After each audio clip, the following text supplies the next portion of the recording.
Fiber One News Radio, 1030 KMAS and FM 103.3 presents Daybreak.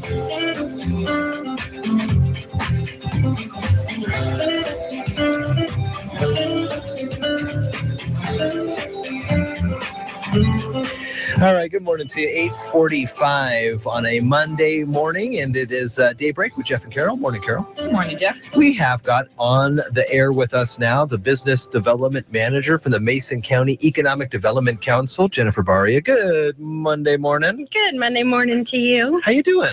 Oh, it's Monday. I'm not quite sure yet how I'm doing. No, you're doing fine. Sitting in Lynn's stead. She's off for a couple weeks, and that is some good rest that she is well deserved. Mm-hmm. And we had an interesting, I want to talk to you a little bit about last week's industry roundtable, what you heard about it. It was an interesting topic that we all were kind of trying to understand a little better what it actually entailed, what it all encompassed. The value-added agriculture, food and drink processing was this past week's roundtable. How did it come out? It was a great turnout, probably the best turnout that we've had so far. We had close to 30 people there, ranging from organizations that work within that industry to farmers and people that are actually in the industry. So making those connections was, I think, the biggest draw that people got from that. You learned a lot about what programs are out there that are available for farmers, and the farmers said, hey, this is what I do.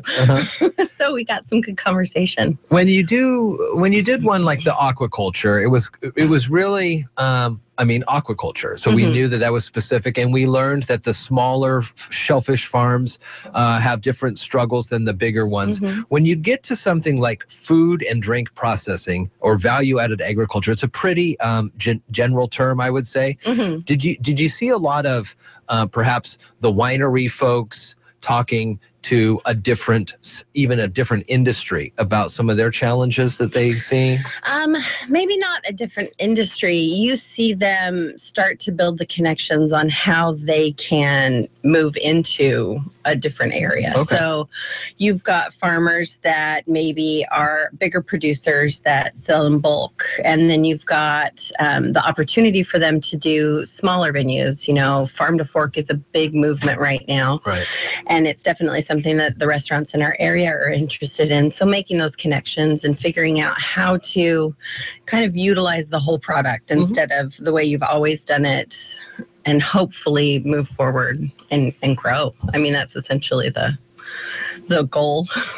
And that's what we're seeing a lot of, just a lot more open lines of communication between people who may not have even realized they were out there. Right. I think that's the biggest thing. When we're doing also kind of on the side is that business demographic study that shows the 5,500 businesses roundabout that we have in our county, and being able to go through that, being like, well, I didn't even know that they were there, because they're either that small or their product goes outside of Mason County. They don't sell with them inside Mason County. So nobody knows that they're there because that's not their demographic. Yeah. So how to connect it up and utilize it. Maybe there is an opportunity for them in Mason County. So there is a lot of that where people have no idea. Oh, you've been in business, or is it a new business? No, we've been around for 20 years, just not really. We go elsewhere. I make a splash wherever I want. Yeah. Just not in Mason County. Just not in Mason County. They export, which is good because it brings new money into our economy. No roundtable this week. No roundtable this week, but we do have one next week. It's Wednesday. It's at the Mason County PUD 3 building. Okay. And it's the Information and Communication Technology one. And it's a really great one for the public to come to, because it's not so industry specific. It's something that is in pretty much everybody's business nowadays. Sure. It's hard pressed to find a business that doesn't use some type of technology. So coming in and either picking their brain and figuring out how that you can help them, or having them do the same thing. I think it's that opportunity. It's really good. So May 11th, the Industry Roundtable for Information and Communication Technology, as you mentioned, at the auditorium there for Mason County PUD 3, starts at 9, and we'll talk about this again next week to make sure people are aware and ready to get in on this. right at 11:30, and do you have to register or anything like that? You don't have to register. It is open to the public. Just for seating wise, we ask that you kind of give us a call and let us know if you're going to be coming. Mm-hmm. Oh, yeah. But we've had lots of people show up at each one that haven't RSVP'd, so we're not requiring it. That's got to be good. It is good. Thinking about putting these things on. And Mm-hmm. Well, the more turnout you have, the more participation you have, the better the product. Yeah. So this is all information that's going to go into the comp plan update to really set Mason County up with some goals on how to grow our industries identified by the community. So hopefully it'll be a little bit stronger that way.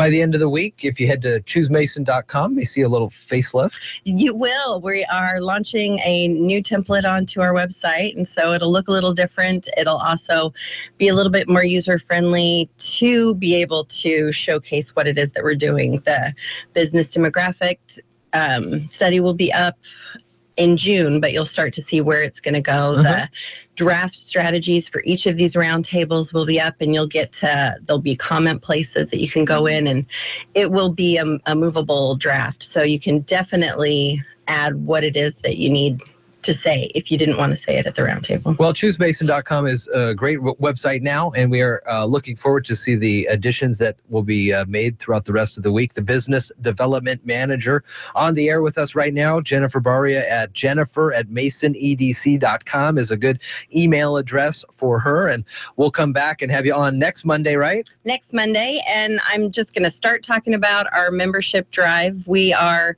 calling it a membership drive. We're not requiring membership, but it's going to be out at the Ridge Motorsports, and it's May 19th, and the gate opens at 11. High on the Hog will be catering, and the track will be open, the go-karts will be running, so it's $15 to get in, and you can stay for as long as you want. It goes right into I want to say it's a national track day that they're doing as well, so they're keeping it open to the public at night for you to come out there. So, yeah, it'll be a lot of fun. Looking forward to hearing more about that. Thanks, Jennifer. You are welcome. Thanks for having me. 8:52 at iFiber One News Radio. When we come back, Sean Wells, sports director, has been out at the Daybreak Golf Course following Shelton Golf as they make moves towards the postseason. That report comes up after the break.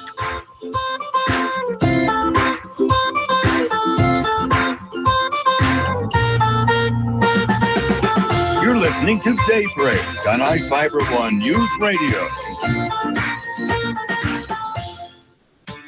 It's about your life and your money. It's the Dave Ramsey Show. Self-control, self-discipline. It's one of the most powerful things that a human being can learn. Parents who do not teach their children discipline do not set them up for the ability to learn to discipline themselves or control themselves, because you are not teaching your child self-control. Consequently, we've raised a wussified generation. Hi, this is Dave Ramsey. Tune into my show weekdays from noon to 3 on iFiber One News Radio.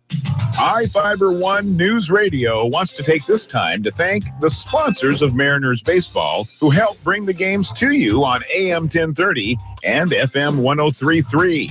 You can show your appreciation by supporting our local advertisers who bring you Mariners Baseball in the South Sound. When you support our local sponsors, you are supporting our local communities. More Mariner Baseball is on the way from iFiber One News Radio. iFiber One News Radio, 1030 KMAS and FM 103.3 presents Daybreak.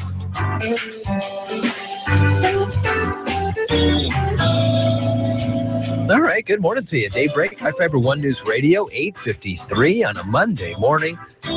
Shelton Golf Team gearing up for postseason play. The boys team currently in first place with 6-0 conference record. The girls are tied for second with Capital at 5-1.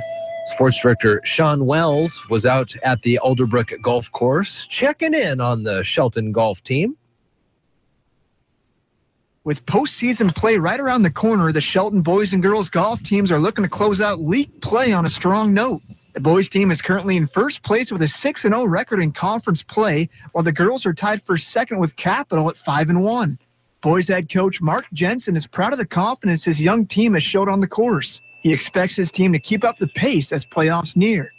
Golf, like a lot of sports, is real cyclical, and you got hills and valleys. And our goal was at the start of the year, we were hoping to play decent, but to sort of build to the end of the year. And last year we hit stride about the end of the year, and that's sort of what we're hoping to do this year. The boys are led by a trio of sophomores in Tim Nail, Jamin Perry, and Ethan Petney. Nail competed at state last season as a freshman, while Perry made it as an alternate.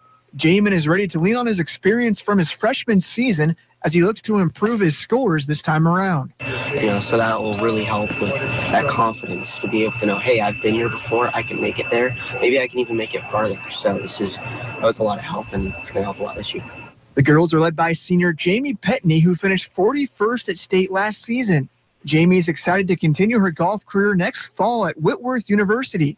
She can't believe how fast her senior season has flown by and is ready to make another run come postseason play. Next week will be our final week of competing for league, and then we go to postseason, which is like league, and I'm definitely excited for it. Shelton head coach Lorna Martinson is happy with how her teams performed this season. She sees all the hard work starting to pay off as their confidence continues to grow. But I want them to be proud of us, of the way they play, I guess. And if we can do that, then I think we're gonna be okay. For Fiber One Sports, I'm Sean Wells. Thanks, Sean. You can see that video at iFiber1newsradio.com. 8:55. We've got some political notes here to pass along. We'll see here what we got. This new in just from Karen Herr, Mason County Auditor. Over 36,000 ballots will be mailed out tomorrow to all registered voters in Mason County for the presidential primary. Each political party may choose whether they will use the presidential primary results. There's the caucus stuff, and we had just saw in the Olympian that Thurston County voters for the Democrat caucus overwhelmingly chose to support Bernie Sanders in that one. The Republican Party will use the primary results to allocate 100% of their convention delegates. And the Democratic Party will not use the primary results. They did those caucuses that we had back at the end of March. So you got to make sure you are postmarked by Election Day, May 24th. Check out a ballot drop box by 8 p.m. Register to vote. You have until May 16th to do so if you are not currently registered to vote here in the great state of Washington. Also, it is May, and that means the hat into the ring. People are announcing is what I wanted to say. Okay. People are announcing their campaigns. Kelly McIntosh of Belfair has officially announced her campaign for Mason County Commissioner District 1. She says in the press release, been planning to run for county commissioner for several years, been around these parts since moving to Shelton at the age of 13, graduated from Shelton High back in '85. So we will, again, be able to provide you with all the candidates that will be running this upcoming season on our political pages on the brand new iFiber1newsradio.com. Nationally, Carol, tomorrow is a big day when it comes to the primary. Let's head down that road to the White House.